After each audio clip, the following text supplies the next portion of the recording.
Hello दोस्तों, स्वागत है आप सभी लोगों का हमारा यूट्यूब चैनल सम्राट अकेडमी। तो दोस्तों, मेरा नाम है आकाश, स्टूडेंट। इस वीडियो में हम बात करने वाले हैं क्लास 10th के वेरी मोस्ट इंपॉर्टेंट मैथ के क्वेश्चन। ठीक है, वो क्वेश्चन करेंगे जो कि 2021 बोर्ड एग्जाम में आने के बहुत ही ज़्यादा बेहतर चांसेस हैं उन सभी का। ठीक है, और इस वीडियो का टारगेट मैंने 500 लाइक रखा है स्टूडेंट। वीडियो को लाइक नहीं किया तो प्लीज़ वीडियो को लाइक कर दीजिए। चैनल पर नया है तो प्लीज़ चैनल को सब्सक्राइब कर लीजिए। ठीक है, क्योंकि तैयारी बहुत ही अच्छी ढंग से कराई जा रही है शेड्यूल से। ठीक है, तो प्लीज़ आप भी अपने जी जान पूरा लगा दीजिए तैयारी में, क्योंकि मात्र अब ज़्यादा समय आपका बचा थोड़ी है। आपका ये मार्च चल ही रहा है, अप्रैल 24 अप्रैल से आपका पेपर होने वाला है। ठीक है, तो दिन भर एकदम लगे रहिए पढ़ाई में सिर्फ। ठीक है, मन से पढ़ाई कीजिए और अच्छे स्कोर कीजिएगा। ठीक है, और मेरी कोशिश जितनी भी रहेगी पूरा जी जान लगा दूंगा आप लोगों को। ठीक है, बोर्ड एग्जाम में तैयारी कराने के लिए। चलिए आज के क्वेश्चन और पहले की ओर बढ़ चलते हैं और आज के पहले क्वेश्चन से आज की वीडियो स्टार्ट करते हैं। Very most important question number पहला है। चलिए फ्रेंड, देखिए क्वेश्चन नंबर पहला आपकी स्क्रीन पे आ रहा है, सो रहा है, जो कि वेरी मोस्ट इंपॉर्टेंट क्वेश्चन है। कह रहा है कि देखिए एनसीईआरटी एग्जाम्पलर का एक क्वेश्चन है। कह रहा है कि दो संपूरक कोणों में जो बड़ा कोण है छोटे कोण से 18 डिग्री अधिक है, दोनों कोण ज्ञात कीजिए। देखिए वेरी मोस्ट इंपॉर्टेंट क्वेश्चन यहाँ पे आ गया आपकी स्क्रीन पे। और देखिए किस प्रकार इसे हम लोग सोल्यूशन करें, और देखिए किस प्रकार इसका सोल्यूशन करेंगे हम लोग। बहुत ही सिंपल है। कह रहा है कि दो संपूरक कोणों में बड़ा कोण छोटे कोण से 18 डिग्री अधिक है ना। तो देखिए सबसे पहले इसे हल करने का तरीका आप लोग समझिए। सबसे पहले हम लिखेंगे कि माना दो संपूरक कोण, क्योंकि संपूरक कोण तो हमको मालूम नहीं है कि कौन से दो संपूरक कोण है, तो लिखेंगे माना दो संपूरक कोण। माना दो संपूरक कोण। दो संपूरक कोण क्या मान लेंगे, एक तो कोई x मान लेंगे और एक क्या मान लेंगे, y मान लेंगे। एक x और एक y मान लेंगे। ठीक है, तो यहाँ पर हमको मालूम चल गया कि दो संपूरक कोण क्या हो गया, एक x हो गया और एक क्या हो गया, y हो गया। अब देखिए जहाँ पे कंडीशन रखा है कि दो संपूरक कोण में जो बड़ा कोण छोटे कोण से, तो इन देखिए दो संपूरक कोण x और y होगा, इन दो संपूरक में से एक बड़ा होगा एक छोटा होगा। तो चलिए हम मान लेते हैं कि जहाँ हम लोग लिखेंगे जहाँ जो x कोण है वो y से क्या है, बड़ा है। जो x से y से बड़ा है, जाहिर सी बात है दो कोण होता है, एक छोटा एक तो बड़ा होगा ही, तो मैंने x को बड़ा मान लिया y से। ठीक है, इतना चीज़ जान गया। अच्छा अब बताइए प्रश्नानुसार, अब देखेंगे यहाँ पे लिखेंगे प्रश्नानुसार। अब प्रश्नानुसार हमसे क्या कहता है। अच्छा संपूरक कोण किसे कहते हैं मालूम आप लोगों को, दो कोणों का योग अगर 180 अंश के बराबर हो रहा है उसी को संपूरक कोण कहते हैं। तो एक कोण हमारा x है और एक कोण हमारा y है, अगर दोनों कोणों को जोड़ के 180 अंश आ गया तो समझिए संपूरक। तो एक रहा है दो संपूरक कोण, तो पहले दो संपूरक कोण का है तो हम x + y जोड़ के 180 अंश बराबर कर दिया तो संपूरक कोण हो गया। तो समीकरण एक मेरा ऐसे निकल गया, खाली इस कंडीशन से दो संपूरक कोण से। अब कंडीशन ये रख रहा है कि दो संपूरक कोण हो ही गए, बड़ा कोण छोटे कोण से 18 देखे। बड़ा कोण हमारा क्या है, x है, और छोटा कोण क्या है, y। ठीक है, आप देखिए जो बड़ा कोण है छोटे कोण से 18 देखे, तो 18 में किस में जोड़ेंगे, x में जोड़ेंगे, लेकिन बराबर नहीं हो पाएगा। अब आप ही समझिए, जब बड़ा कोण छोटे कोण से 18 अधिक हो जाएगा तो छोटा कोण 18 कोण कम हो जाएगा, तब इसको बराबर कैसे करना पड़ेगा। तब इसी छोटे में जो 18 कम है इसमें 18 जोड़ेंगे तब तो जाके एक दूसरे से इक्वल होगा। समझ में आ रहा है। तो इस चीज़ को इस तरह समीकरण बनाते हैं कि बड़ा कोण छोटे कोण से 18 अधिक था तो 18 छोटा वाला कोण कम हो गया, तो 18 इसमें जोड़ देंगे तब ना आपस में इक्वल होगा। हाँ, तो ये कंडीशन होता है। तो ये समीकरण दूसरा हो गया। अब सिंपल करना क्या है कि ये समीकरण दूसरा का मान समीकरण पहला में रख दीजिए। तो यहाँ लिखेंगे हम लोग कि समीकरण दूसरे का मान, समीकरण दूसरे का मान, समीकरण किस में रखने पर, एक में रखने पर, समीकरण एक में रखने पे। अब समीकरण एक में रखना है स्टूडेंट आप लोगों को, तो समीकरण एक उतारना पड़ेगा। x + y बराबर कितना दिख रहा है, 180 अंश। तो जहाँ पे भी x रहेगा वहाँ ये लगा देंगे, तो x आ गया तो हम क्या लिखेंगे, y + 18 अंश प्लस ये y तो रहेगा ही, बराबर कितना 180 अंश। अब देखिए y मिलकर 2y हो जाएगा और प्लस 18 अंश बराबर 180। अब स्टूडेंट यहाँ से 2y निकालेंगे तो कितना हो जाएगा, 180 प्लस 18 उधर जाएगा तो क्या हो जाएगा, -18। अब यहाँ से 2y बराबर, तो 10 में से 8 गया तो 2, यहाँ 7 बचेगा, 7 में से 1 गया तो 6। ठीक है, और स्टूडेंट यहाँ पे कितना बच गया, ये कि 162 बच जाएगा। अब यहाँ से y निकालेंगे तो कितना हो जाएगा, 162/2 कटाएंगे तो y बराबर 2 8 16 और 2 कम 2, y बराबर कितना गया, 81। और जब y बराबर 81 आ गया तो y का मान रख लीजिए किसी में, तो यहाँ लिखना पड़ेगा कि y का मान समीकरण किस में रखने पे, दूसरा में रख लीजिए, समीकरण दूसरा में रखने पे। अब y का मान समीकरण दूसरा में आपको रखना है तो दूसरा उतारना पड़ेगा। ये है x + y + 18, x बराबर y + 18, यही तो है समीकरण दूसरा। तो यहाँ से हो जाएगा x बराबर y का वैल्यू कितना है, 81, यहाँ पे 81 रख लीजिए आप प्लस 18, x बराबर 8 और 1 9, 8 और 1 9। तो देखिए x बराबर कितना गया स्टूडेंट, 99 और y बराबर 81। तो दो संपूरक कोण पूछा था हमसे कि वो दोनों कोण ज्ञात कीजिए। तो पहला कोण जो था वो 99, x बराबर 99 अंश आ गया और दूसरा y बराबर 81 अंश आ गया। यही दो संपूरक कोण है। देख लीजिए, नहीं विश्वास है तो इन दोनों को जोड़ के देख लीजिए, इन दोनों का योग 180 अंश भी होगा। 9 1 10 8 9 17 1 18। तो देखिए संपूरक कोण ही है, क्योंकि दोनों कोणों का योग से कोसेंस के बराबर हो जाता है, तो वही संपूरक कोण कहलाते हैं। मतलब कि हमारा आंसर बिल्कुल क्या है, सही है। तो इस क्वेश्चन का यही आंसर हो जाएगा स्टूडेंट। उम्मीद करता हूँ कि क्वेश्चन नंबर पहला बेहद अच्छे ढंग से आपको समझ में आ गया होगा, नो डाउट आपको होगा क्वेश्चन नंबर पहले में, ठीक है। चलिए, और क्वेश्चन नंबर पहला आपको क्लियर हो गया, तो हम बढ़ेंगे अगले क्वेश्चन की ओर, क्वेश्चन नंबर दूसरे की ओर। चलिए स्टूडेंट, देखिए क्वेश्चन नंबर दूसरा आपकी स्क्रीन पे आ गया है, जो कि बेहद महत्वपूर्ण एनसीईआरटी एग्जाम्पलर है।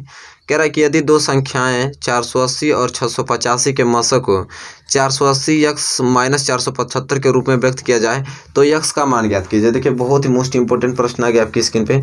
तो सिंपली आपको करना है स्टूडेंट क्या है कि बहुत ही मोस्ट इंपॉर्टेंट ये प्रश्न है। तो हमको ये करना है कि कह रहे कि यदि संख्याएं 480 और 685 के मसों को इतना के रूप में व्यक्त किया जाए, तो सिंपली हमको करना पड़ेगा कि 480 और 685 का मस ज्ञात करने के बाद इसके बराबर कर देंगे और यहाँ से x की वैल्यू निकाल लेंगे। तो सबसे पहले हमको स्टूडेंट करना पड़ेगा कि जो 480 दिया है और 685 दिया है, तो 480 और 685 का मस ज्ञात करेंगे हम लोग। अब मस कैसे ज्ञात किया जाता है, तो कक्षा 10 में यूक्लिड विभाजन एल्गोरिथम से ही मस ज्ञात किया जा सकता है, ठीक है।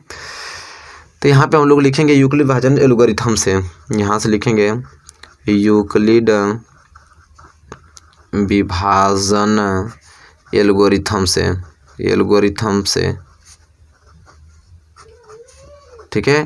तो यूक्लिड विभाजन एल्गोरिथम से हम लोग मस निकालेंगे। तो मस निकालने का फॉर्मूला क्या होता है कि देखिए पहले 480 दिया है और 685, इसमें से बड़ा कौन सा है, तो 685 है, ठीक है स्टूडेंट। अब हमको करना पड़ेगा कि यहाँ पे रफ कार्य कर लेते हैं। 685 में 685 यहाँ पे हो गया, 650 में किसका भाग देना पड़ेगा मुझे, 480 का।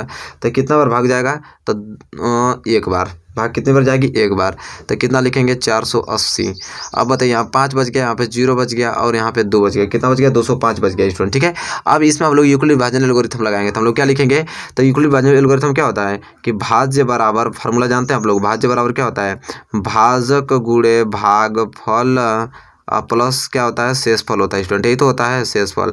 अब सिंपली हमको करना है कि भाज्य यहाँ पे क्या है 685, तो हम लिखेंगे 685 बराबर भाजक क्या है 480, तो 480 गुणे भागफल कितना है 1, तो 1 और प्लस शेषफल कितना बच गया 205 इस प्रकार लिख देंगे। और कंडीशन यही लिख देंगे कि जो आर है शेषफल वो 0 के बराबर अभी नहीं है। तो फिर अब हम इसका भाग किस में देंगे, 480 में देंगे, ठीक है। अब यहाँ पे दे रहे हैं तो देखिए कितना बार जाएगा, 2 बार जाएगा। तो 5 दूनी के 10 और 2 दूनी के 4, 410 बार गया तो 0 और यहाँ पे 7 बचा, कितना बच गया, 70 बच गया। अब इसमें फिर लगाएंगे यूक्लिड विभाजन, तो भाज्य यहाँ पे कितना हो जाएगा, अब 480 हो गया बराबर भाज्य कितना हो गया 205 और गुणे भागफल कितना हो गया 2 और प्लस शेषफल कितना आ गया 70। और कंडीशन यही रहेगा कि अभी शेष 0 के बराबर नहीं है। तो अब हम क्या करेंगे कि 70 का भाग देंगे अब 205 में स्टूडेंट, ठीक है। तो अब कितना बार जाएगा, 70 का भाग देंगे तो 205 में, तो 70 दूनी के 140 2 बार जाएगा, तो यहाँ बचेगा 5 आपका बच जाएगा और यहाँ कितना बचेगा 6 बच जाएगा 65। अब इसने में भी हम एल्गोरिथम लगाएंगे, ठीक है।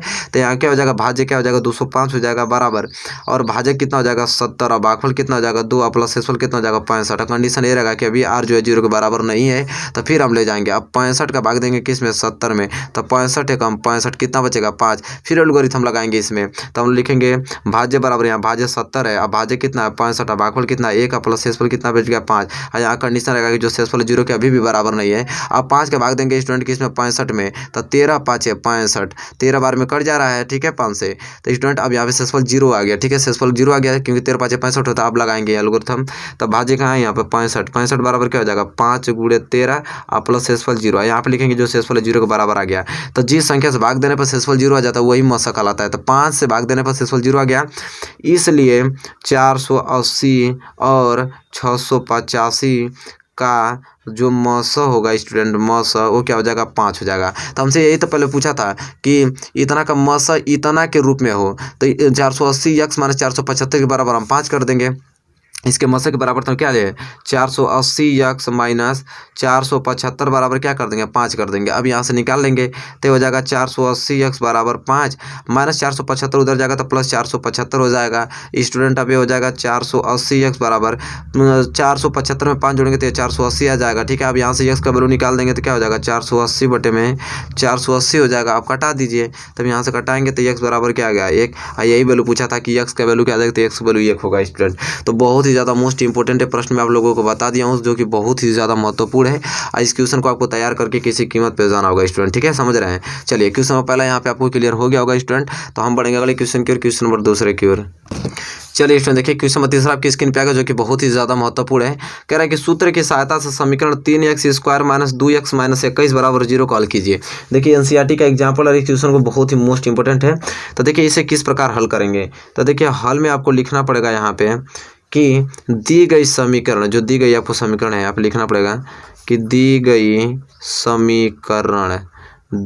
समीकरण आपका दिया है 3x² माइनस 2x माइनस 21 बराबर 0।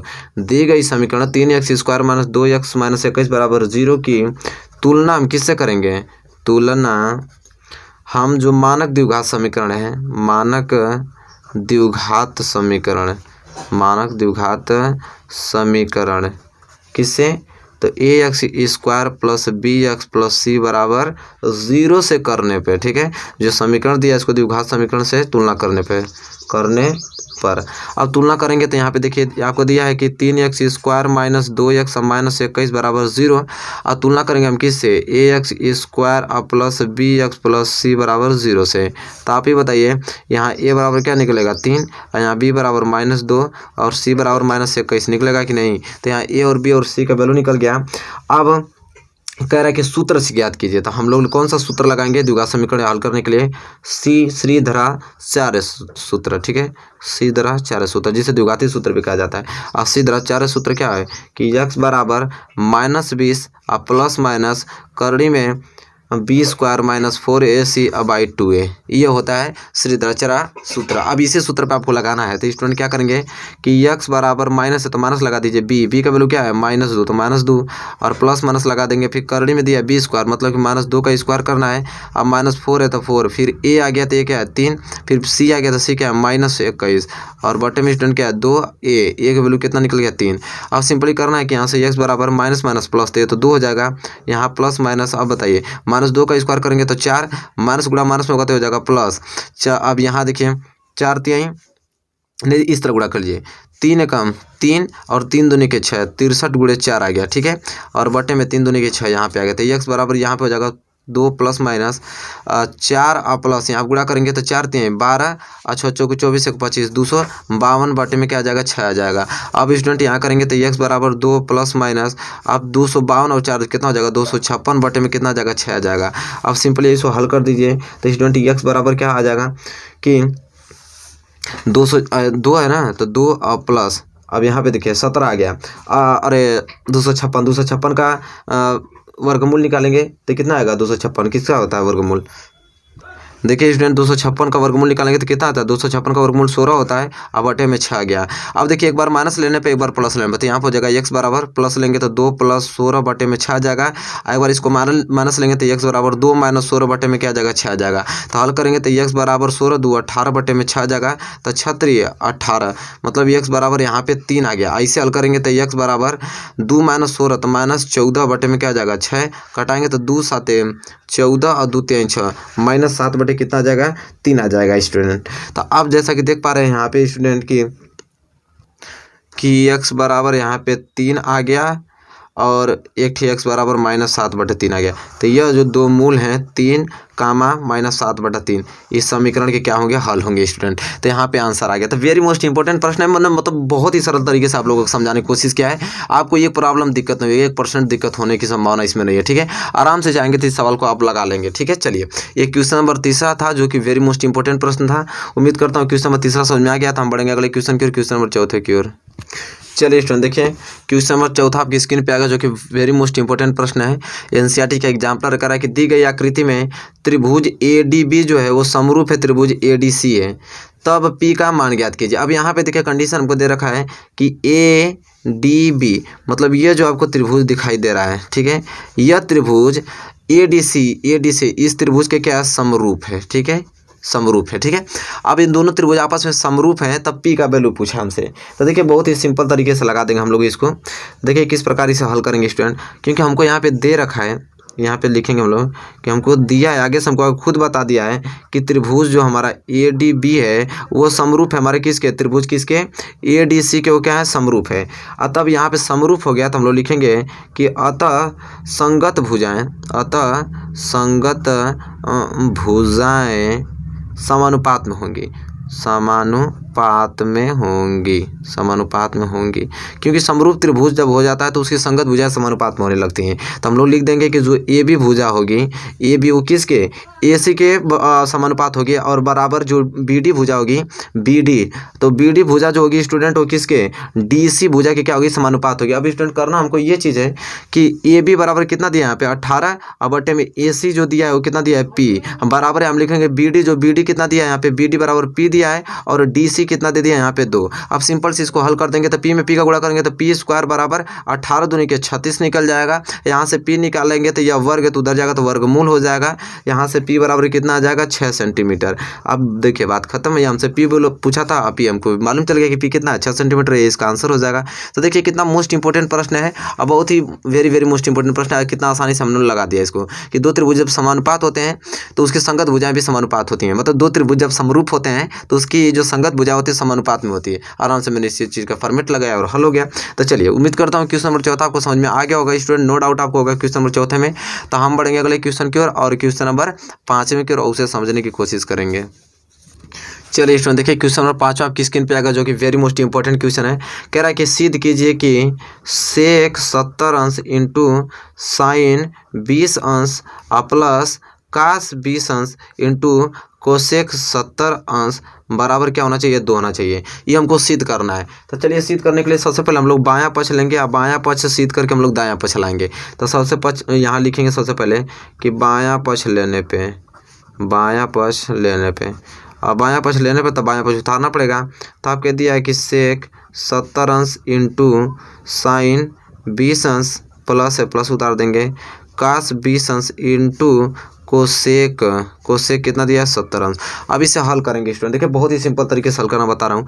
तो ये सेक 70 अंश को हम क्या लिख सकते हैं, तो हम लिख सकते हैं सेक 90 माइनस 20 अंश, लिख सकते हैं कि नहीं, क्योंकि 90 में से 20 घटाएंगे तभी तो सेक 70 अंश आएगा। तो सेक 90 माइनस 20 अंश लिख सकते हैं। ये जो दिया है इसको कोई छड़खानी मत कीजिए, इसको उतार दीजिए साइन 20 अंश, और प्लस है प्लस उतार दीजिए। इसी तरह कॉस 20 अंश है, कॉस 20 अंश को उतार दीजिए। लेकिन कोसेक 70 अंश को हम क्या लिख सकते हैं, आप ही बताइए। लिख सकते हैं हम कोसेक 90 माइनस 20 अंश लिख सकते हैं कि नहीं, आराम से लिख सकते हैं, नो डाउट, आपको नो डाउट होना चाहिए। अब देखिए सेक 90 minus theta cosec theta formula होता है, याद होना चाहिए। सेक 90 माइनस थीटा कोसेक थीटा, तो सेक 90 माइनस 20 अंश तो क्या हो जाएगा, फार्मूले के हिसाब से कोसेक 20 अंश हो जाएगा, बस बात खत्म। इंटू लगा दीजिए, यहाँ पे साइन 20 अंश है, साइन 20 अंश, और प्लस कॉस 20 अंश है तो कॉस 20 अंश उतार लीजिए। अब यहाँ पे कोसेक क्या होगा, cosec 90 minus theta sec theta होता है, तो cosec 90 minus theta sec theta, अब तो कोसेक 90 माइनस 20 अंश सेक 20 अंश हो जाएगा, फार्मूले के हिसाब से हो गया। अब सिंपल आपको करना है स्टूडेंट ये चीज़ है।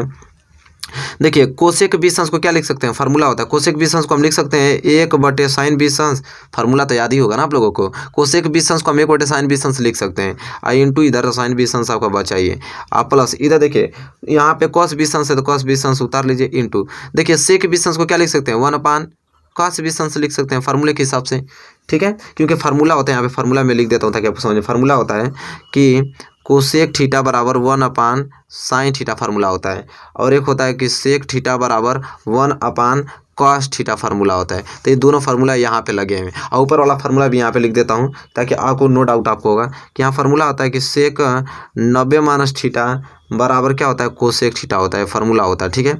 उसी तरह यहाँ कोसेक 90 माइनस थीटा बराबर सेक थीटा होता है, नो डाउट होना चाहिए। तो फार्मूला चारों फार्मूला यहाँ पे लगे थे, चारों मैंने अप्लाई किया है। तो अब आप ही बताइए, तब यहाँ पे हो गया तो साइन 20 अंश से साइन 20 अंश कैंसिल, कॉस 20 अंश से कॉस 20 अंश। तो यहाँ पे एक में एक गुणा करेंगे तो एक बचा, और प्लस यहाँ पे एक गुणा करेंगे तो एक बचा, एक में एक जोड़ेंगे तो 2। तब देखिए बायां पक्ष हल किया मैंने तो 2 आ गया कि नहीं, तो ये तो बताना था। तो हम लिखेंगे इसलिए जो LHS है वो RHS के क्या होने लगा, बराबर होने लगा। यहाँ पे हैंस प्रूव्ड, मतलब इति सिद्धम हो गया, तो हमने सिद्ध कर लिया दायां प्लस बायां पक्ष, ठीक है। तो बहुत ही ज़्यादा मोस्ट इंपॉर्टेंट ये क्वेश्चन था, क्वेश्चन नंबर 5 में।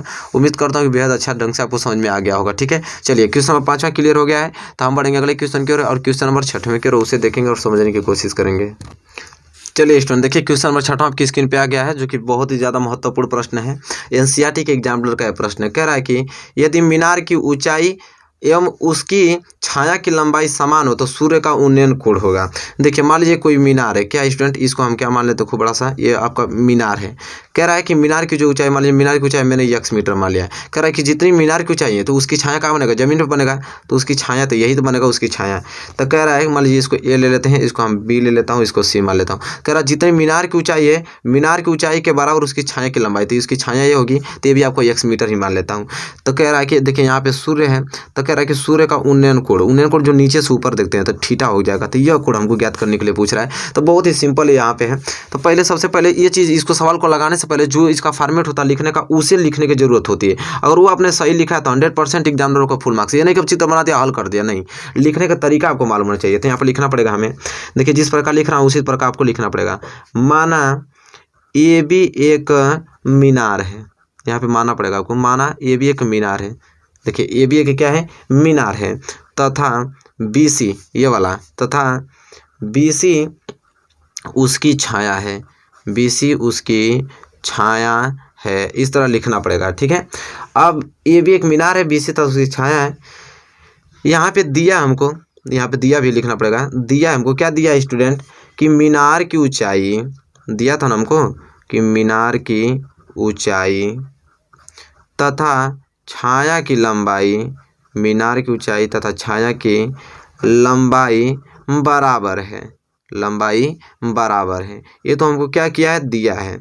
ठीक है, तो जो दिया था हमने लिख दिया। यानी हमको ये मालूम चल गया कि जो AB की ऊंचाई है वह BC के लंबाई के बराबर है, और दोनों की क्या हो गया, x मेरे माना है, क्या माना है, x मैंने मान लिया, दोनों को, इसको भी x उसको भी, किन दोनों बराबर है। ठीक है, अब हमसे पूछा है कि सूर्य का उन्नयन कोण, तो हम मान लेंगे कि माना सूर्य का उन्नयन कोण, माना सूर्य का उन्नयन कोण, हमको तो मालूम है नहीं, हमको निकालना है, तो हम मानेंगे भाई कि माना सूर्य का उन्नयन कोण क्या हो जाएगा, ACB बराबर हम क्या मान लेंगे, थीटा मान लेंगे। तो सूर्य का उन्नयन कोण थीटा मैंने मान लिया, ये हमको ज्ञात करना है।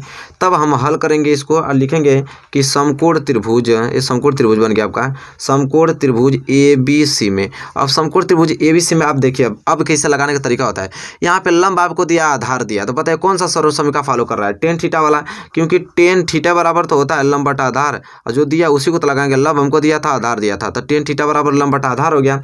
जैसे कि हम जानते हैं कि लंब यहाँ पे AB है और आधार यहाँ पे क्या है, BC है। तो यहाँ पे हम आराम से लिखेंगे कि टेन थीटा बराबर AB के वैल्यू कितना दिया है, x, और बटे में BC के वैल्यू भी कितना दिया है, x दिया है। तब यहाँ x कैंसिल हो गया, तो हमको मालूम चल गया कि टेन थीटा बराबर 1 आ गया। अब बताइए टेन कितना है, थीटा का वैल्यू क्या रखेंगे, 1 आ जाए, तो थीटा का वैल्यू क्या रखेंगे, 45 अंश, क्योंकि टेन थीटा बराबर और टेन 45 अंश, मतलब समझिए टेन थीटा को, टेन थीटा मैंने लिख लिया, एक की कितना वैल्यू होता है, तो टेन 45 अंश का मान 1 होता है।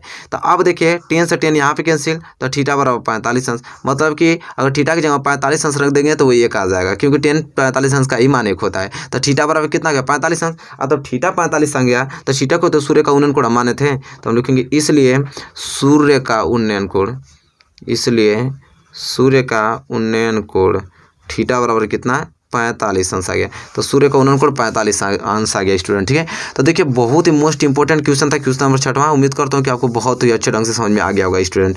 तो बताइए कि स्टूडेंट आपको वीडियो कैसी लगी है, क्योंकि बहुत ही मोस्ट इंपॉर्टेंट क्वेश्चन मैंने बता दिया, इसको सबको आपको लगा के ही जाना है। बताइए वीडियो आपको कैसी लगी, वीडियो अच्छी लगी तो प्लीज़ इसे लाइक कीजिए, और चैनल पर नए हैं तो प्लीज़ चैनल को सब्सक्राइब कर लीजिए, बेल आइकन को भी प्रेस कर लीजिए। तब तक के लिए दोस्तों धन्यवाद, मिलेंगे आपसे प्यारे से एक नेक्स्ट वीडियो में।